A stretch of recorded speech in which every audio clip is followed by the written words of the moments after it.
Advanced courses తో పాటు first year నుండే campus recruitment training. Leading companies లో 13,000 plus placements with 13.5 lakhs highest package. బాల రామాయణంలో సీతమ్మ తల్లిగా నటించిన డాక్టర్ స్మితా మాధవ్ గారు. జానకి, ఏమిటి వేషం?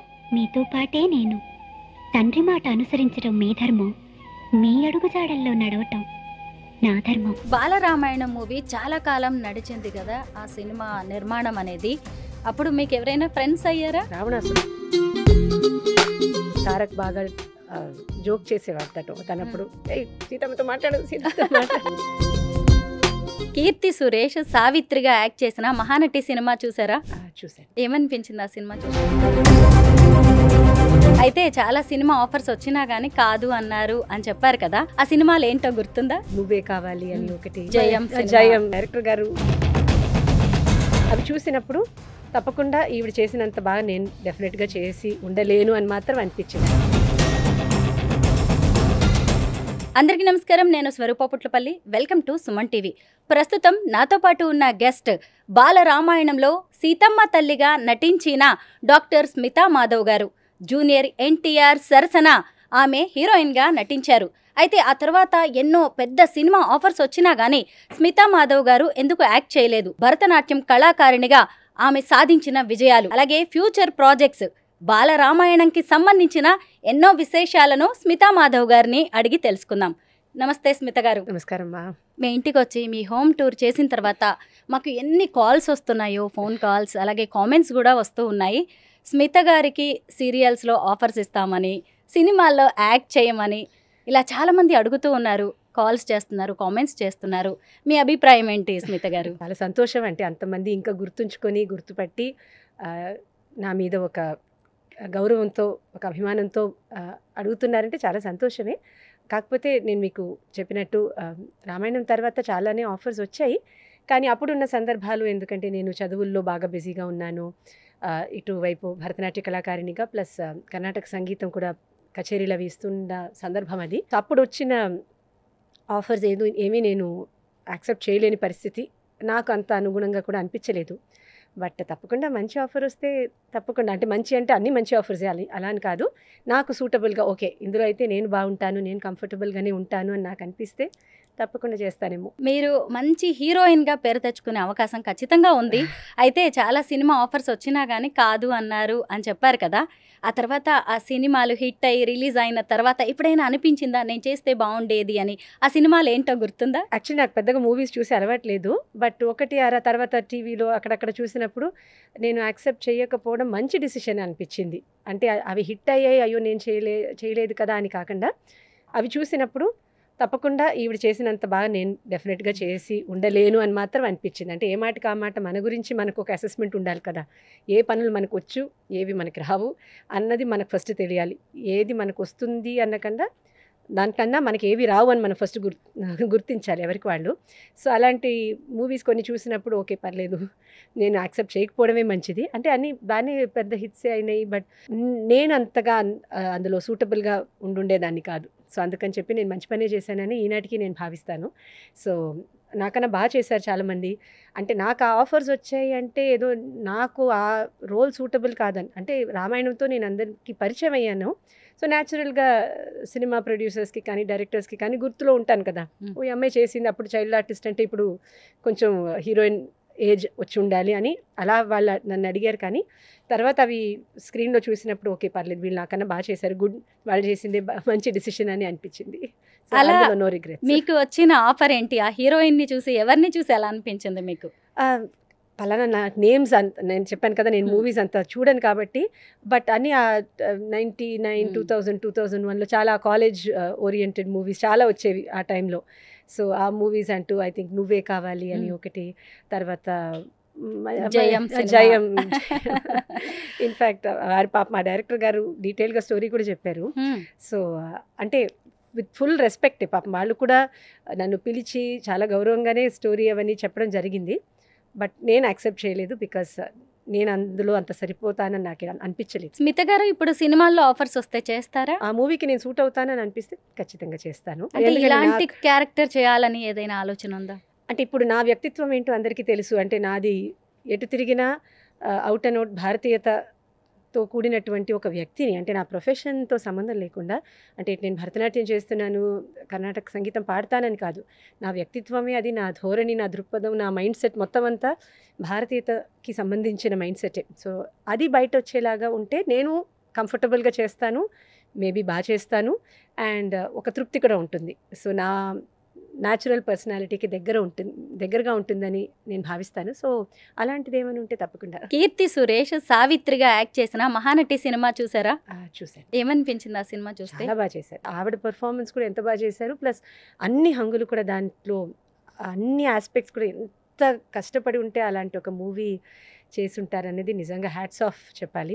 ఎంత మంచి పర్ఫార్మెన్స్ అందరిది, ఆవిడదైతే నో వర్డ్స్, బట్ నిజంగా గ్రేట్ మూవీ. నేను పర్టికులర్గా ఈ క్వశ్చన్ ఎందుకు అడిగాను అంటే కొన్ని కామెంట్స్ వచ్చాయి మీ హోమ్ టూర్కి, మహానటిలో సావిత్రి గారిలా ఉన్నారని. అలాగా మళ్ళీ ఎవరైనా రామాయణం తీస్తే కనుక సీత క్యారెక్టర్ లాంటివి చెయ్యాలని ఉందా? రామాయణం చేస్తే ఐ డోంట్ నో, బికాజ్ అలాంటి ఆఫర్ నాకు రాలేదు నిజంగా కూడా. బట్ ఒకరు మాత్రం చెప్పారు, రామాయణంలో సీత వేసిన యాక్ట్రెస్ ఎవరైనా ఉంటే కనుక మనం అనుకోకపోయినా మన నోట్లో సీతమ్మ అనే వస్తుందని, విచ్ ఇస్ ట్రూ నిజంగా చెప్తే. ఎందుకంటే దానికి వచ్చిన ఆదరణ, దానికి వచ్చిన ప్రేమ, దానికి వచ్చిన యాక్సెప్టెన్స్, అందరూ నన్ను వాళ్ళ ఇంటి ఆడపడచగా చూసిన ప్రేమ ఏదైతే ఉందో అదైతే ఇవాళకి మనసులో నిలిచిపోయే విషయం. మూవీతో పాటు దాని తర్వాత ఒకటి ఇప్పటికీ కూడా ఎవరన్నా ఆ మూవీతో కనెక్ట్ అయ్యి నన్ను మాట్లాడితే ఎంత ప్రేమతో మాట్లాడతారో, నిజంగా అది ఒకటి ఈ లైఫ్, ఈ జన్మకి అది చాలా అనిపిస్తుంది. బట్ ఆఫ్ కోర్స్ మీరు అడిగిన క్వశ్చన్కి మళ్ళీ చేస్తానే అంటే మేబీ తెలీదు. బాలరామాయణం మూవీ రిలీజ్ అయ్యి ఆల్మోస్ట్ 30 years వస్తుంది. అయితే మీరు చాలా చిన్నవాళ్ళు అయి ఉంటారు కదా, ఒక 10 years ఓల్డ్. అంతే. అప్పుడు పెద్దగా తెలియకపోవచ్చు. పైగా జూనియర్ ఎన్టీఆర్ గురించి అయితే మనం ఖచ్చితంగా మాట్లాడుకోవాల్సిందే. ఆయన గురించి చెప్పండి కబుర్లు. ముందు కూడా చెప్పినట్టు హీఈస్ అ బార్న్ స్టార్ అనిపిస్తుంది. అంటే అప్పట్లో మాకు కూడా తెలీదు ముందు వెళ్ళి తను హీరో అవుతాడా, ఏం చేస్తారో మాకు కూడా తెలీదు. బట్ నిజంగా ఎందుకంటే మేము ఆల్మోస్ట్ ఒక సంవత్సరంన్నర కన్నా ఎక్కువే షూట్ చేసాము, అవుట్డోర్ అని, ఇక్కడని, అక్కడని. సో ఆల్మోస్ట్ 2 years అనే చెప్పొచ్చు. ఆ వర్క్షాప్స్ దగ్గర నుంచి షూటింగ్ వరకు, రిలీజ్ వరకు చెప్పాలంటే వన్ వర్డే తన్ని డిస్క్రైబ్ చేయాలంటే బార్న్ స్టార్. ఎందుకంటే మూవీస్ గురించి తనకి జెనెటిక్గా ఒక అవగాహన, న్యాచురల్గా వారసత్వంగా, ప్లస్ ఒక నాలెడ్జ్తో పాటు ఆ సెట్స్ మీద ఉన్న ఏకైక వ్యక్తి జూనియర్ ఎన్టీఆర్ అనే చెప్పాలి. ఎందుకంటే మేము తతిం వాళ్ళందరం కూడా ఏదేదో స్కూల్ చదువుకున్న పిల్లల్ని తీసుకొచ్చి మూవీలో యాక్ట్ చేయించారు తప్ప మాకెవ్వరికి ఓనమాలు ఏమీ తెలియదు. నిజంగా జూనియర్ ఎన్టీఆర్ గారికి మాత్రమే నేను చెప్పినట్టు ఒక నాలెడ్జ్ కూడా ఉంది, యాక్టింగ్ వచ్చు, డాన్స్ వచ్చు, plus born star is a born star కదా. సో అన్నిట్లో బాగా యాక్టివ్గా ఉన్న వ్యక్తి, ప్లస్ ఒక మూవీలో ఉన్న వేరే విభిన్న డిపార్ట్మెంట్స్ గురించి తెలిసి, కెమెరా యాంగిల్స్ కానివ్వండి. సో ఇప్పట్లో ఉంటే మేబీ చాలా నేర్చుకునే అవకాశం ఉండేది, బట్ మాకు అప్పుడు అది కూడా తెలీదు. ఒక పక్కన చేస్తున్న ఆర్టిస్ట్, బికాజ్ మేము ఒకరిని ఆర్టిస్ట్గా చూసుకోలేదు, వీవర్ ఫ్రెండ్స్ కదా, అందరూ కలిసి ఏదో ఒక హ్యాపీగా చేస్తున్నాము. ప్లస్ డైరెక్టర్ గారు కూడా, ప్రొడ్యూసర్ గారు కూడా అదే అట్మాస్ఫియర్ మెయింటైన్ చేశారు. పాపం వీళ్ళందరూ చిన్నపిల్లలు అని వాళ్ళు గుర్తించి అందరినీ ఎవరికి వాళ్ళు ఎలా హ్యాండిల్ చేయాలో అలాగే జాగ్రత్తగా హ్యాండిల్ చేసి ఆ మూవీని చేశారు కాబట్టి. బట్ జూనియర్ ఎన్టీఆర్ గారి గురించి చెప్పాలంటే డెఫినెట్లీ అ బార్న్ స్టార్. ఆ సినిమా అయిపోయిన తర్వాత ఎప్పుడైనా జూనియర్ ఎన్టీఆర్తో కాంటాక్ట్లో ఉండేవారా? అప్పట్లో మూవీ రిలీజ్ అయిన కొత్తలో తను కలిసి కొన్ని జుగల్బందీస్ చేశాం యాక్చువల్లీ. అంటే తను కూచిపూడి డాన్సర్ కదా, సో అప్పుడు తను బాగా రెగ్యులర్గా కూచిపూడి చేసే టైం అది. సో తను కూచిపూడి, నేను భరతనాట్యం, అలా ఫ్యూ ప్రోగ్రామ్స్ చేశాము, స్టేజ్ షోస్ అవి చేశాము. ఆ తర్వాత కొన్ని సందర్భాల్లో కలవడం జరిగింది. అఫ్కోర్స్ ఈ మధ్య కాలంలో చెప్పాలంటే తన ప్రపంచం, నా ప్రపంచం బాగా డిఫరెంట్ అయిపోయాయి కాబట్టి ఈ మధ్య చాలా సంవత్సరాలుగా కలిసేందుకు అవకాశం లేదు. బట్ అప్పుడు కొన్ని ప్రోగ్రామ్స్ అవి చేసాము. ఇప్పుడు తను పాన్ ఇండియా స్టార్. మీ ఫ్రెండ్షిప్లో కానీ మీరిద్దరు కలిసి వర్క్ చేస్తున్నప్పుడు తను చాలా ఎత్తుకు ఎదుగుతాడు, పెద్ద స్టార్ అవుతాడని ఎప్పుడైనా అనిపించిందా? చెప్పాను కదా, అప్పుడు మేమున్న లెవెల్లో definitely she was a big star అప్పటికే, బికాజ్ అంత ఒక మూవీ గురించి నాలెడ్జబుల్గా ఉండి. బట్ నిజంగా నాకు అప్పుడు 10వ ఏట ఫలానా పర్సన్ మా ఫ్యూచర్లో ఏం చేస్తామో తెలియని ఏజ్ అది. సో తను అంత పెద్ద స్టార్ అవుతాడా, ఈ మూవీ రంగంలోనే ఉంటాడని మాకు తెలియదు కానీ, బట్ డెఫినెట్లీ ఆ స్టార్ క్వాలిటీ అయితే 100% అది ఎవరు నేర్పించి వచ్చే విషయం కాదు కదా, ఎవరైనా సరే అది ఉంటేనే వస్తుంది. అదైతే ఆ వయసులోనే he was a live wire. ప్రొడక్షన్లో కూడా మూవీ షూటింగ్లో అప్పుడు అందరితో మాట్లాడి సహజంగా అందరితో అనర్గళంగా తెలుగు మాట్లాడేసి ఒక ఫ్రెండ్లీగా అందరితో కలిసిపోయి అవన్నీ ఒక స్టార్కి అవి స్టార్ లక్షణాలని అప్పుడు నాకు తెలీదు, ఇప్పుడు చూస్తే ఎస్ కరెక్ట్ కదా, అవన్నీ దానికి ఫౌండేషన్ ఆ పునాది అక్కడ ఉందని ఇప్పుడు అనిపిస్తుంది. But definitely a great artist. Balaramayanam movie చాలా కాలం నడిచింది కదా ఆ సినిమా నిర్మాణం అనేది.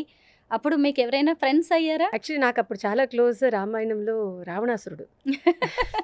నమ్మరు ఎవరు కూడా. సీతమ్మకు రావణాసురుడు ఫ్రెండ్ అంట. ఎందుకంటే రావణాసురుడు పాత్ర వేసింది కూడా ఒక గర్ల్, ఆడపిల్ల, తను స్వాతి. అవును. సో తను నేను బాగా కూర్చొని మాట్లాడుకుంటూ ఉండేవాళ్ళం, కబుర్లు చెప్పుకుంటూ ఉండేవాళ్ళం. తారక్ బాగా జోక్ చేసేవాడు తనప్పుడు, ఏయ్ సీతమ్మతో మాట్లాడు, సీతమ్మతో మాట్లాడు. చాలా చాలా జోక్స్ వేసుకునేవాళ్ళం. బికాజ్ స్వాతితో నేను బాగా ఫ్రెండ్లీగా ఉండేదాన్ని అప్పుడు. బట్ ఆఫ్ కోర్స్ అందరూ బాగా, ఎందుకంటే అందులో ఆంజనేయ స్వామి హనుమంతుడు వేషం వేసినది, హీ వాజ్ అ సింగర్, పాడతాడు అబ్బాయి, పాడేవాడు అరుణ్. సో అలా ఎవరికి వాళ్ళు ఏదో ఒక రకంగా కనెక్టెడ్గానే ఉన్నాము.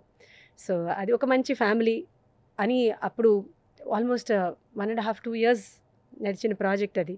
సో న్యాచురల్గా అందులో అప్పుడు సెల్ ఫోన్స్ లేవు, అందరూ కూర్చొని మాట్లాడుకోవడం, అవుట్డోర్స్కి వెళ్ళినప్పుడు బాగా టైం స్పెండ్ చేయడం.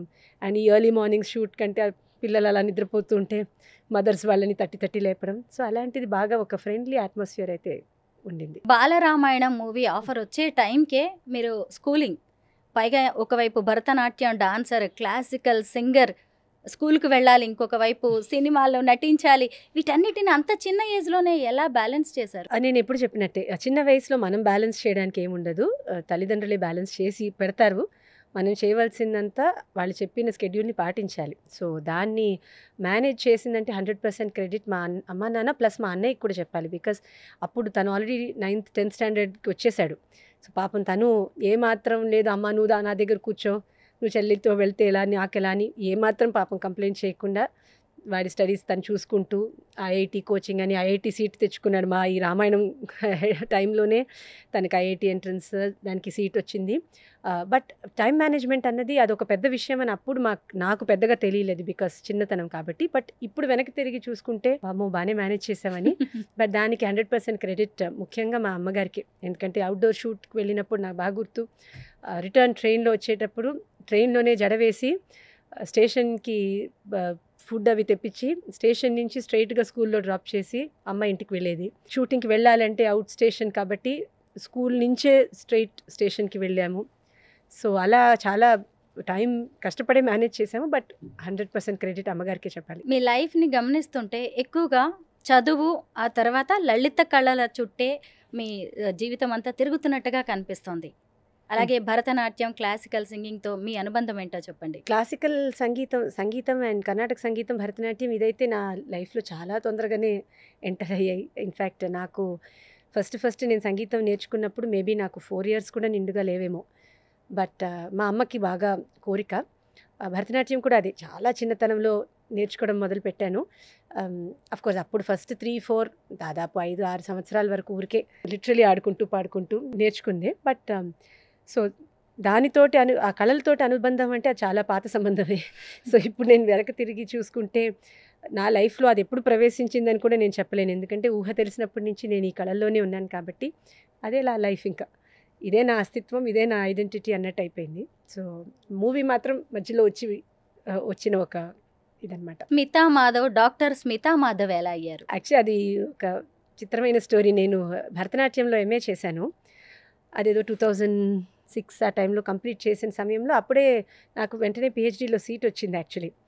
బట్ అప్పుడు పర్ఫార్మెన్స్ మీద ఎక్కువ ఆ జోరులో ఉండేటప్పటికీ 1 year చేసి మానేశాను పిహెచ్డీ. అప్పుడు తర్వాత చాలా సంవత్సరాల క్రితం ఎందుకు మానేశాను పిహెచ్డీ, అది కూడా చేసేస్తే బాగుండేదేమో అని అనిపించి మళ్ళీ జాయిన్ అయ్యి మళ్ళీ పిహెచ్డీ కంప్లీట్ చేశాను. సో దాంతో ఇంకా నేర్చుకోవడం అన్నది పూర్తి అవ్వలేదు, కానీ ఎడ్యుకేషన్ దాంతో ఫార్మల్ ఎడ్యుకేషన్ పిహెచ్డీతో అక్కడితో ఆగిందనమాట.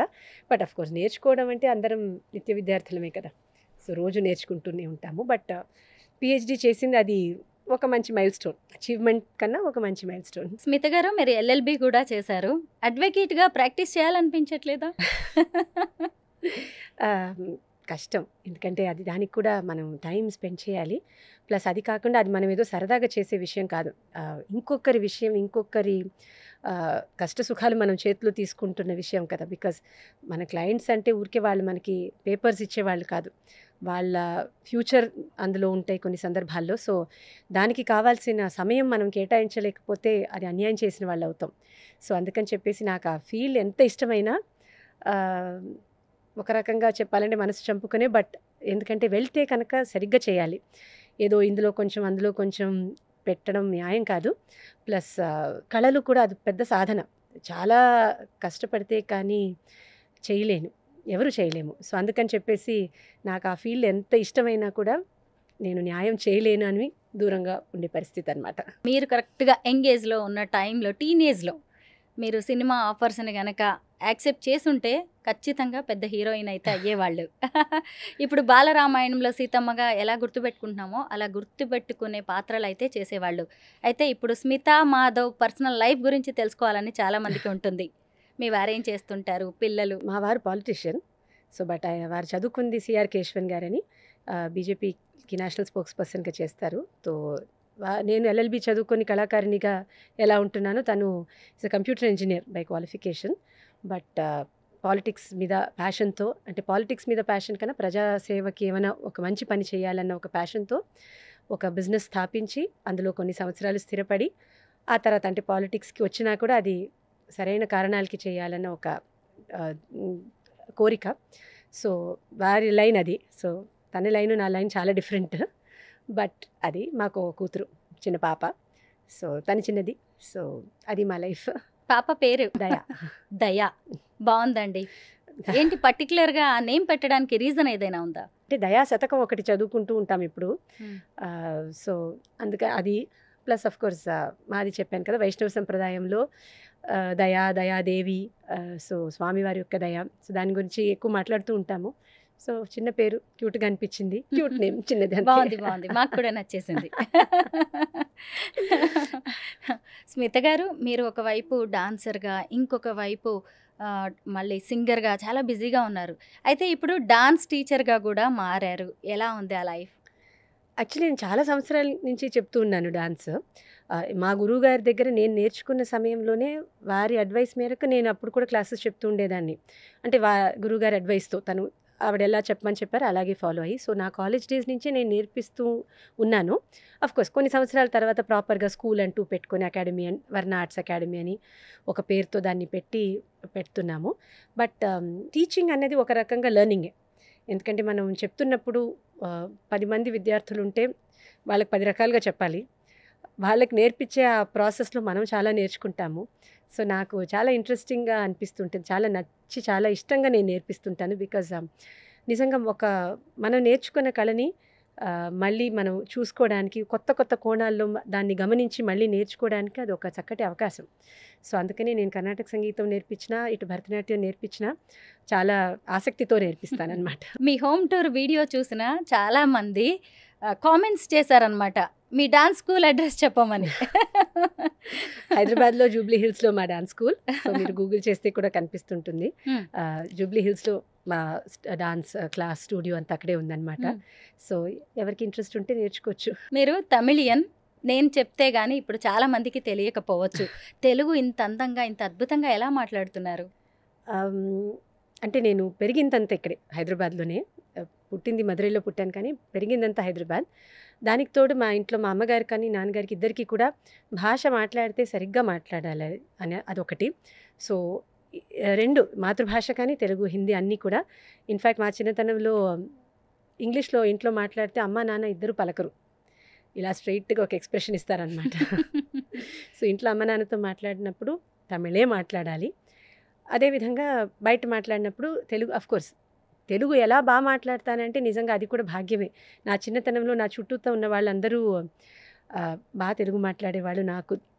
నా చుట్టూతో ఉండడం నా భాగ్యం. లేకపోతే భాష, ఎందుకంటే భాష మాట్లాడితే కదా వచ్చేది. నేను పెద్దగా తెలుగు యాక్చువల్లీ చదువుకోలేదు. స్కూల్లో మేబీ 2 సంవత్సరాలు అంతే.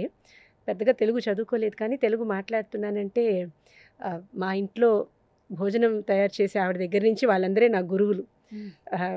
బాగా మంచి తెలుగు మాట్లాడే ఆవిడ. ఆవిడ అమరావతి అని. సో ఆవిడతో మాట్లాడి, మా ఆంటీ ఒక ఆవిడ ఫణి రాజకుమారి గారని, తను మంచి తెలుగు మాట్లాడేవాళ్ళు నా చుట్టూతా ఉండడం అలా వచ్చేసింది. ప్లస్ ముఖ్యంగా చెప్పాలంటే యాజ్ అ వోకలిస్ట్ కర్ణాటిక్ సంగీతం పాడతాం కాబట్టి అమ్మ చిన్నప్పటి నుంచి అదొకటి గట్టిగా చెప్పేది, తెలుగు పాట పాడుతున్నామంటే తెలుగు సాహిత్యం సరిగ్గా పలకాలి. ఎందుకంటే అమ్మ కూడా నేర్చుకున్నారు కాబట్టి సాహిత్యం అది సరిగ్గా పలకకపోతే దాంట్లో ఉన్న రిస్క్ ఏంటో అమ్మకు తెలుసు కాబట్టి అదైతే చిన్నతనం నుంచి అమ్మ చాలా స్ట్రిక్ట్గా పాట పాడితే దానికి అర్థం ప్రతి అక్షరం తెలుసుకొని పాడాలి, అక్షరాలు ఎక్కడ కట్ చేయాలో, ఎక్కడ బ్రేక్ చేయాలో, ఎక్కడ ఆపాలో, ఎక్కడ ఆపకూడదో అవన్నీ తెలుసుకొని పాడాలని అన్ని భాషలకి, తెలుగు, హిందీ, కన్నడ అన్నిట్లో. బట్ మాట్లాడడంలో ఇంత న్యాచురల్గా తెలుగు నాకు చాలా ఇష్టం కూడా. అసలు మీ కట్టు బొట్టు వస్త్రధారణ మీ మాట తీరు ఇవన్నీ కూడా భారతీయ సంస్కృతి సంప్రదాయాలకి ప్రతీకగా కనిపిస్తూ ఉంటాయి. మీ చీరల గురించి చెప్పండి. మొన్న హోమ్ టూర్లో కూడా మంచి చీర కట్టుకున్నారు, ఇవాళ కూడా పింక్ అంటే ఎక్కువ ఇష్టమా మీకు? అంటే ఇండియన్ కలర్స్, మీరు భారతీయత అన్నారు కాబట్టి మళ్ళీ అక్కడికే వస్తుంది. నాకు ఇంగ్లీష్ కలర్స్ దానికన్నా మన పక్కా ఇండియన్ కలర్స్ ఏవైతే ఉంటాయి, మన traditional colours, maroon, yellow, mustard, MS blue, చిలక పచ్చ, గ్రీన్, ఆకుపచ్చ, ప్యారెట్ గ్రీన్, అవన్నీ చాలా ఇష్టం. సో చీరలు నేను బాగా కడతానంటే నేను ఎక్కువ బయట చీరల్లో కనపడతాను కాబట్టి అందరు నాకు మళ్ళీ చీరలే పెడతారు, అందరు నాకు చీరలు పెడతారు కాబట్టి నేను మళ్ళీ చీరలు కడతాను. బట్ ఆఫ్ కోర్స్ నాకు చాలా ఇష్టం, నిజంగా కూడా నాకు చాలా ఇష్టం. కాకపోతే మంచి మంచి చీరల్లో నేను బయట కనపడతాను, మా ఇంట్లో వాళ్ళు మంచి చీరలు సెలెక్ట్ చేస్తారు. సో ఒక్క చీర కూడా నేను వెళ్ళి ఇప్పటి వరకు నేను చీరలు నేను ప్రత్యేకించి నేను వెళ్ళి డబ్బులు పెట్టి ఒక్కసారి కూడా నేను కొనుక్కోలేదు ఇప్పటి వరకు. అయినా నా లక్, అది నా భాగ్యం, అలా మంచి మంచి చీరలు నా కలెక్షన్లోకి వచ్చేస్తుంటాయి, నేను కట్టేస్తుంటాను. స్మిత గారు, నార్మల్గా ఒక వైఫ్తో భర్త షాపింగ్కి వెళ్ళాలంటే భయపడతారు, ముఖ్యంగా చీరల షాపింగ్ అంటే. మీ ఇంట్లో ఎలా ఉంటుంది? మా వారితో నేను వెళ్ళాలంటే నేను భయపడతాను, ఎందుకంటే నాకు ఎంబారసింగ్ అనిపిస్తుంది. ఆయన కూర్చొని గంట సేపు 2 గంటల సేపు సెలెక్ట్ చేసి 2 అవర్స్ ఒక షాప్లో స్పెండ్ చేసి ఒకటే చీర తీసుకొస్తారు, కానీ మంచి చీర సెలెక్ట్ చేస్తారు. నేను చెప్తుంటాను, పాపం వాళ్ళ షాప్ వాళ్ళు విసుక్కుంటారేమో ఇన్ని చీరలు మీరు చూస్తే, బట్ మంచి సెలెక్షన్ అండ్ చాలా ఓపికగా సెలెక్ట్ చేసే రకం. సో మా ఇంట్లో అలాంటి గొడవ లేదు. ఈ జోక్స్ కూడా చెప్తుంటారు, భార్యలతో షాపింగ్కి వెళ్తే మీరు బాక్స్ పట్టుకెళ్ళండి, అంత అంత టైం స్పెండ్ చేస్తారు, అలా అన్నీ ఉంటాయి. మా ఇంట్లో అలాంటివి ఏమి లేవు. సో ఉల్టా, యాక్చువల్లీ నాకు అంత మంచి ఓపికగా సెలెక్ట్ చేసే రకం నేను కాదు. బట్ చెప్పాను కదా, మా అమ్మ ఈయన బాగా సెలెక్ట్ చేస్తారు, సో నేను హ్యాపీ. హీరోయిన్గా అవకాశాలు వచ్చినా అవి నచ్చక మీరు వద్దు అనుకున్నారు. అడ్వకేట్గా కూడా చేసే ఛాన్స్ ఉంది, డాన్స్లో పిహెచ్డి చేశారు, డాక్టరేట్ తీసుకున్నారు. అసలు లైఫ్ అంటే ఏంటి మీ దృష్టిలో? ఎలాగా మీ జీవితం ఉండాలని కోరుకుంటూ ఉంటారు? నా జీవితం గురించి చెప్పాలంటే ఆల్ థింగ్స్ ఇండియన్ అని నేను ఇంగ్లీష్లో చెప్పాను. బట్ భారతీయతతో లైఫ్ స్పెండ్ చేయాలి, ఇన్ ద సెన్స్ కళలు మాత్రమే కాకుండా. ఎందుకంటే ఇవాళ రేపు ఏంటంటే ఇండియాలో ఉంటాము, కానీ మొత్తం అంతా వెస్ట్రన్ థాట్ ప్రాసెస్లో లైఫ్ జరుగుతోంది అందరిది. సో అలా కాకుండా మ్యాక్సిమం అంటే మన భారతీయ లైఫ్ స్టైల్ నుంచి అందరం కొంచెం దూరమే వచ్చేసాం, కాదనడానికి లేదు. వీలైనంత వరకు మన భారతీయ సంస్కృతి మీద, మన కళల మీద, మన ఆచారాల మీద, మన లిటరేచర్, మన సాహిత్యం మీద, మన విజ్డమ్ మీద, అంటే ఇప్పుడు ఉన్న ప్రాబ్లమ్స్కి మన దేశంలో సొల్యూషన్స్ ఎన్ని సంవత్సరాల ముందు చెప్పేశారు, సెంచరీస్ ముందు చెప్పేశారు చెప్పాలంటే. సో అవి ఎంతో కొంత దాని మీద వర్క్ చేయాలన్నది నా కోరిక. సో అలా నా టైంని, నా సమయాన్ని నేను అలా కనుక స్పెండ్ చేయగలిగితే నేను చాలా సంతోషపడతాను. స్మిత గారు, ఒక మంచి పాట పాడతారా? మీరు కనిపించారు అంటే చాలు, నాకు ఏదైనా పాట కానీ శ్లోకం పాడించుకోవాలి, వినాలి అనిపిస్తుంది, అందరికీ వినిపించాలని కూడా అనిపిస్తూ ఉంటుంది. పురుషోత్తముడవీవు పురుషాధముడనేను ధరలోన నాయందు మంచితనమేది పురుషోత్తముడవీవు పురుషాధముడనేను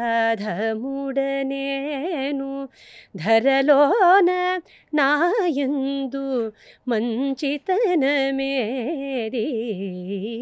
పురుషోత్తముడవీవు పురుషాధముడనేను. క్షమించాలి, నాకు యాక్చువల్లీ జలుబు చేసింది ఇప్పుడు. మీరు టకీమని అడిగారు కానీ కాదనకుండా పాడాను, కానీ గొంతు బాగాలేదు. చాలా బాగుందండి మీ పాట. కానీ ఒక సింగర్కి భాష మీద పట్టు అనేది చాలా అవసరం కదా. శ్రేయా ఘోషల్ పాట ఒకటి వస్తుంటే మా పాప అడిగింది తను ఏ లాంగ్వేజ్ ఏ స్టేట్కి చెందిన ఆమె అంటే బెంగాలీ అని చెప్పాం. అంత బాగా తెలుగు ఎలాగ పాడుతుంది అని అడిగారు అనమాట. ఇందాక మీరు చెప్తున్నారు తెలుగు భాష గురించి, నాకు అప్పుడు అది గుర్తొచ్చింది. అంటే ఆ డెడికేషన్ ఉంటే ఏ భాషను నేర్చుకోవచ్చు. కాకపోతే దానికి కావాల్సిన శ్రమ మనం పెట్టాలి తప్ప భాష ఏమి నేను ఫలానా వాళ్ళకే వస్తాను నీకు రాదు అని చెప్పదు కదా. మనం కష్టపడాలి. అండ్ ఆ ఆథెంటిక్గా ఆ భాషలో ఉన్న చిన్న చిన్నవి కూడా చూసుకొని మనం నేర్చుకుంటే ఖచ్చితంగా నేర్చుకోవచ్చు. ఎలా నేర్చుకుంటారో అది ఎవరికి వాళ్ళు చూస్ చేసుకోవాలి తప్ప తప్పకుండా అందరూ నేర్చుకోవచ్చు. అండ్ ఆ ప్రొఫెషన్లో ఉన్నప్పుడు కొందరికి భాషల మీద పట్టు లేకపోతే దట్స్ ఓకే. బట్ మనం ఈ లైన్లో ఉన్నప్పుడు తప్పకుండా నేర్చుకోవాలి, కష్టపడాలి. నమస్కారం విషయంలో మీ అభిప్రాయం ఏంటి? కోవిడ్ టైంలో కోవిడ్ చెప్పేసింది అందరికీ నమస్కారం ఎంత సేఫో ఎంత సెన్సిబుల్లో అవన్నీ మనం ఎవరికి చెప్పినా మనం చెప్పి చెప్పి చెప్పి విసిగిపోయే పరిస్థితుల్లో కోవిడ్ వచ్చింది. అందరు నేర్చుకున్నారు శుభ్రంగా నమస్కారం పెట్టడానికి. కానీ ఆ జోక్స్ అపార్ట్ నిజంగా చెప్పాలంటే వింతగా అనిపిస్తుంటుంది. మన ఇండియాలో పుట్టి పెరిగిన పిల్లలకి నమస్కారం పెట్టడం ఎంత ఆక్వర్డ్గా ఫీల్ అవుతున్నారంటే పాపం జాలనిపిస్తుంది. అంటే చిన్నతనం నుంచి అది అలవాటు అయ్యి ఉంటే కనుక అది అంత కష్టమైన విషయం కాదు. కాకపోతే అలవాటు లేక వాళ్ళకు కూడా నమస్కారం పెట్టాలంటే ఎంత తిరిగిపోతుంటారు. నామోషిగా ఫీల్ అయ్యే వాళ్ళు కూడా ఉన్నారు. పాపం నామోషిగా ఫీల్ అయ్యే వాళ్ళు కొంతమంది పాపం వాళ్ళకి పెట్టాలన్నా వాళ్ళకి అలవాటు ఉండదు కాబట్టి ఏదోలా ఫీల్ అయిపోతుంటారు. అది అలవాటు చేయాలి, చిన్నప్పటి నుంచి అలవాటు చేస్తుంటే ఇవన్నీ చిన్న చిన్నవే బట్ రావాలి, వచ్చేస్తాయి కూడా. నమస్కారం అన్నప్పుడు మీరు అన్నట్టు కొంతమంది పాపం చీర కట్టుకుంటే అన్కంఫర్టబుల్గా ఫీల్ అయిపోతుంటారు. నేను చీరలో అది చేయలేను ఇది చేయలేనని. అలాంటి ఇష్యూస్ చాలా మనం తెచ్చేసుకున్న ప్రాబ్లమ్స్ ఇవన్నీ మనకి యాక్చువల్లీ సమస్యలు కాదు, బట్ మనం సమస్యల కింద చేసేసుకున్నాము చాలా దూరం వచ్చేసి. నమస్కారం మన సంస్కారం. చూసారు కదా, స్మితా మాధవ్ గారి గురించి చాలా మంచి విషయాలు తెలుసుకున్నాం. అలాగే స్మితా మాధవ్ గారితో ఇంకా కొన్ని స్పెషల్ ఎపిసోడ్స్ కూడా రాబోతున్నాయి. అవన్నీ కూడా మీకు నచ్చుతాయని అనుకుంటున్నాం. Thank you so much Smitha గారు. చాలా సంతోషం అమ్మా, థ్యాంక్ యూ.